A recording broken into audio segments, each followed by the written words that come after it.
সকালবেলায় উড়িয়ে আনলেন রাজা, দুপুরবেলায় পেয়ে গেলেন সাজা। টাকার গরমে সবকিছু হয় না। ফাইনালে উঠেই রংপুরকে খোঁচা মেরে ম্যাচ শেষে উপস্থাপকের প্রশ্নের জবাবে একই বললেন তামিম। বিস্তারিত জানুন পুরো ভিডিওতে। জিতলেই ফাইনালের টিকিট। এমন গুরুত্বপূর্ণ ম্যাচ শুরুতেই মিরপুরের প্রথম কোয়ালিফায়ারে টস হেরে আগে ব্যাট করতে নেমে নির্ধারিত 20 ওভারে 9 উইকেট হারিয়ে 149 রান সংগ্রহ করেছিল চিটাগং। জবাবে খেলতে নেমে তাওহিদ হৃদয় আর ডেভিড মালানের ঝড়ে উড়ে গেল চিটাগং।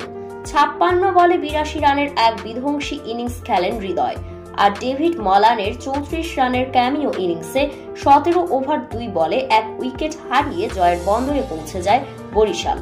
এদিকে ফাইনালে উঠেই রংপুরকে খোঁচা দিয়ে ম্যাচ শেষে তামিম বলেন, আমরা আশা করেছিলাম ফাইনালে খেলবো আর আমাদের আশা পূর্ণ হয়েছে। তবে ভেবেছিলাম হয়তো রংপুরের সঙ্গে আমাদের ফাইনাল ম্যাচটা হবে, কারণ তারা যেভাবে বিদেশি বড় বড় তারকা প্লেয়ারদের দলে ভিড়িয়েছে সেভাবে তাদের ম্যাচটা কিছুই হয়নি, বরং তাদের দলের আগের প্লেয়ারগুলো ভালো ছিল, বিশেষ করে খুশদিল শাহ, ইফতেখার আহমেদরা। তবে রংপুর অনেক ভালো টিম ছিল, তারা যে এভাবে হেরে যাবে কখনো ভাবিনি।